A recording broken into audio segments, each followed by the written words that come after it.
Well, here we are. This is a sort of a sale that a couple of people have asked about. I've gotten emails from a few people, so there have been some comments over on the Patreon section and the member board, the community board over there, about what's the protocol for making post-auction offers? How do you go about it, and so forth. So I'm going to go through some of the steps that you want to do, and I think what I think are the best practices for making a post-auction offer. But before you do that, you first have to be honest with yourself and do some filtering before you approach the auction house to make an offer on an item that didn't sell. And that is the obvious question: is why didn't it sell? All right, did the lot sell because the estimate and the reserves were a bit too high, or because it's not authentic or properly dated and the bidders all rejected it? Because you can have both scenarios. You can have a piece that was, supposedly X, estimated at 5,000 to 7,000, and it's actually Y, and it should have brought 800. And that can happen as well, all right? So you want to verify, first and foremost, is the piece authentic? And the next question is about the lot itself. And that should be obvious to the buyers who've been, if you've been a buyer for 10 or 20 years and collecting for some period of time, you're pretty familiar with this.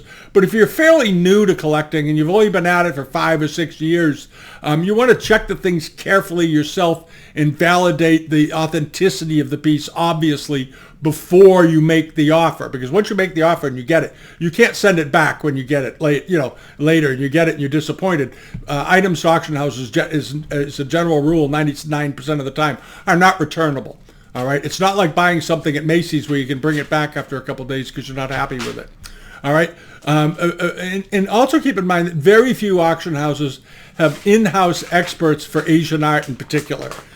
They often will have people for modern art or for 18th century paintings or American furniture, but for Asian art, no. They may claim they do, but they really don't. They really don't know what they're doing. So you want to keep that in mind, that they may not have someone. But also keep in mind that most legitimate auction houses are not by default all dishonest if they've misdated something. They often make errors. Sometimes they're going by the dating given to them by the consignor because they think the consignor knows a good bit because they've had a collection. And they can be bamboozled sometimes too. All right. So, but you have to keep in mind the auction house may be relying on the educated guess of others, whether it's good or not, in how they did the descriptions and how they did the dating. All right, or maybe there were notes left by a deceased collector, and those can often be grossly off. They can be very, very wrong. So you want to verify what it is to make a smart offer and not make a dumb offer and end up with a fake. All right, and keep in mind that no auction house guarantees the accuracy and authenticity of any object. And that includes the major auction houses, the big ones, Sotheby's, Christie's, and Bonhams. They don't guarantee anything. They don't guarantee one lot in their sale, but they have in-house experts that know enough, and people have come to rely on them for their opinions and thoughts on pieces, and they in general are very accurate. There's not much to criticize there. Even some of the mid-range auction houses have in-house people who are quite savvy, the Doyles, the Woolley and Wallaces, the Freeman, the Heinemann, they're bringing in people to help them with stuff. So they're getting much, much better. All right, but you still want to verify what it is you want to make the bid on. And next, you want to ask yourself, this auction house, if it seems to pass all those tests, I want you go and you look down at the bottom of their live auctioneers page or their invaluable page. Is it a well-known major auction house first? If it is, they're going to have auctions from all over the place. But if it's an auction house that's sort of obscure and is in southern Georgia somewhere, or tucked into some little backwater town in Florida, or out in some area of California, and you look at their past sales, is it all Chinese works of art and all, really amazing looking stuff? All right. And you have to ask yourself, is there a reason that they didn't go to a major auction house with these things? All right. No collector out there with a good collection of Chinese art is not familiar. None of them are not familiar with the big auction houses. It's the first thing you basically learn when you begin collecting. You begin looking at the major auction houses to see what things are. They're full of good information and so forth, and you can go through them.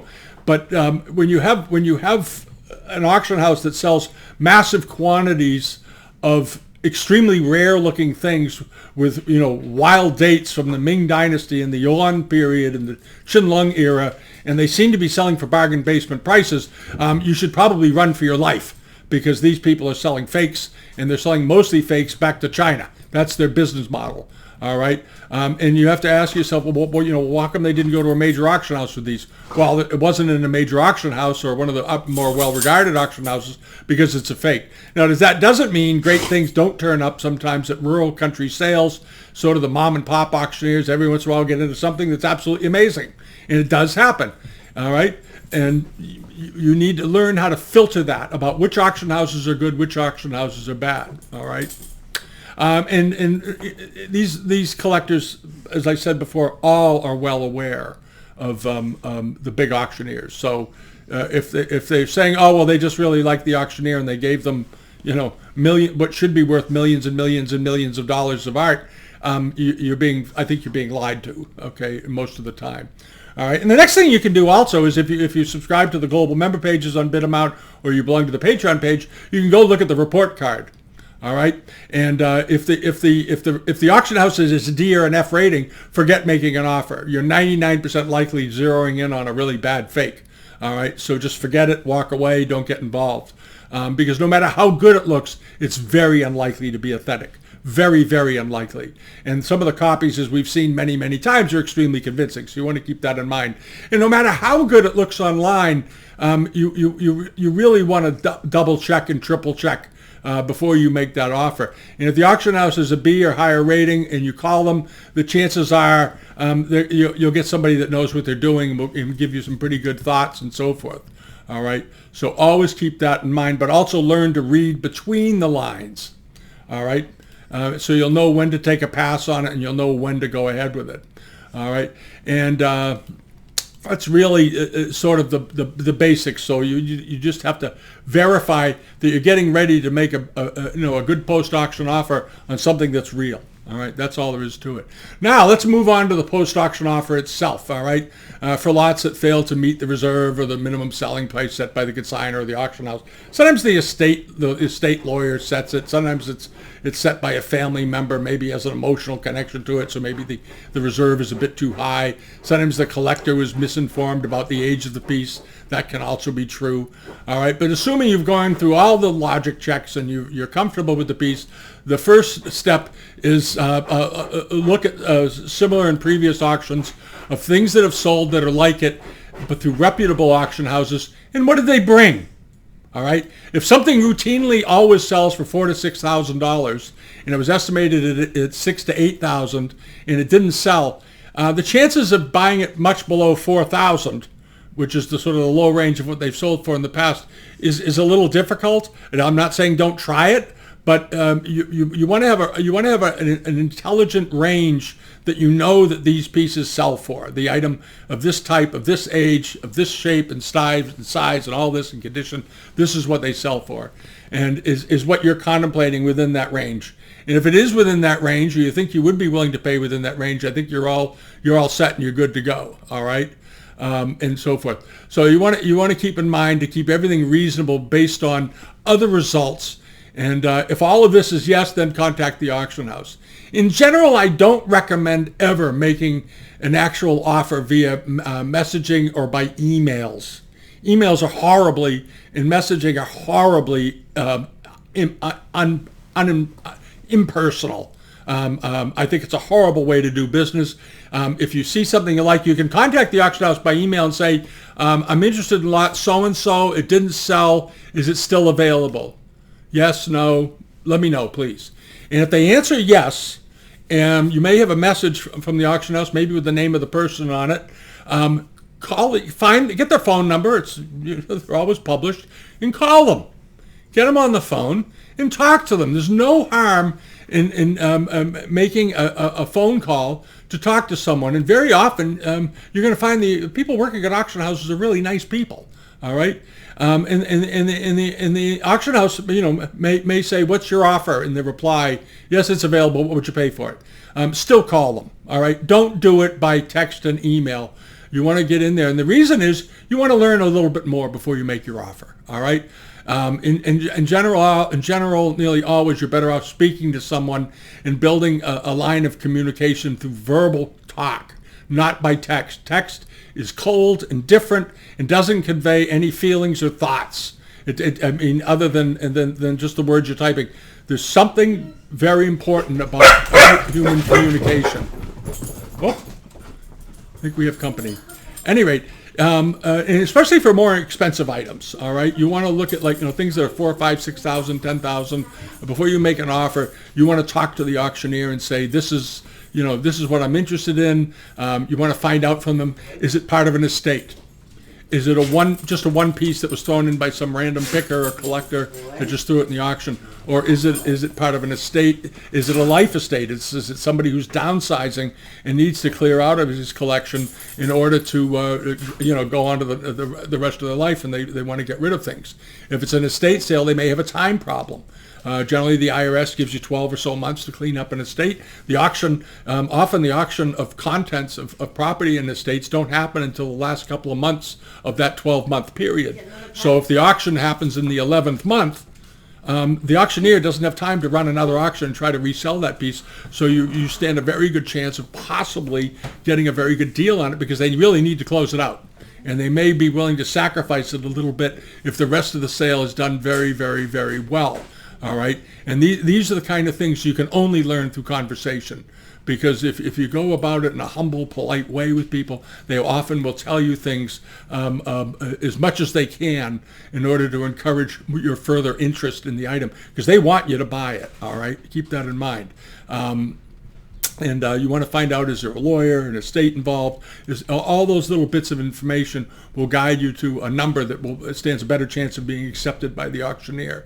And then, of course, the most obvious thing is to ask the auctioneer right out, do you have a figure in mind? It may be high, it may be low, he may not. He may say, let me talk to the consignor. All right, and you want to have a starting point, and you never know until you ask. You really don't. The auctioneer may come back with some fantastic price, and you instantly are going to say, yeah, I'll take it for that. All right. If the auctioneer's offers a bit higher than you think is reasonable, remain calm and ask, is there any room in the price? Would you mind if I made an offer that you could pass along to the consignor? And say it very politely and very kindly and very sincerely, and just say, gee, that's a little high for me. I could pay this, and so forth. The other thing and don't be afraid of making an offer, for example, that's half of the low estimate. I've actually bought things that way. I've bought things for a fifth of the low estimate. It can happen at times, all right? But you want to do it in a very nice way. At the worst, they'll say no. But unless they've had higher post-sale offers, they'll likely come back with a number or accept your offer in many, many cases. You will find that to be the case. The other thing you want to make sure is, you tell them in your offer, you say that also includes the buyer's premium. That's all in, as they say. All right, you don't want to buy something you think for $4,000 and then you end up getting an invoice from the auctioneer for $5,500 because you forgot the buyer's premium. Because buyer's premiums apply to post sales in most cases also. So you want to make an offer that's all inclusive. You want to make an all-inclusive offer, including buyer's premium, of X. That's my top line number, all in and all done. All right, and you want to do that, and you also want to check shipping. One of the things before you make your last offer, if you can't drive to the sale, the auctioneer, and pick the thing up yourself, you may want to get a couple of shipping quotes from them and get a sense of what that's going to cost. But that's not a difficult process to learn. You just make a couple of quick phone calls, you'll find out. But be very nice to the person at the auction house. Don't argue with them. Don't come off as a know-it-all. Agree with them. On things that they tell you that you agree with.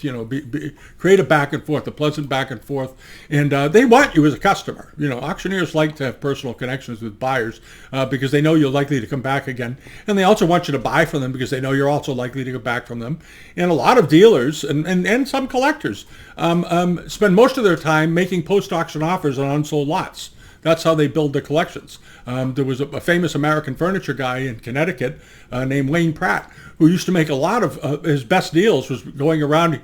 Somebody called him the Grim Reaper once because he did all of his buying post-sale. he would go to Christie's and Sotheby's and Bonhams and the big auction houses after the sale and say, what do you take for that table? Because just because it didn't sell doesn't mean it's not any good. It just means the price was a little high. And he bought a lot of great things post-auction that way. He was a pro at it, but he always did it by telephone. He always did it or tried to do it in person.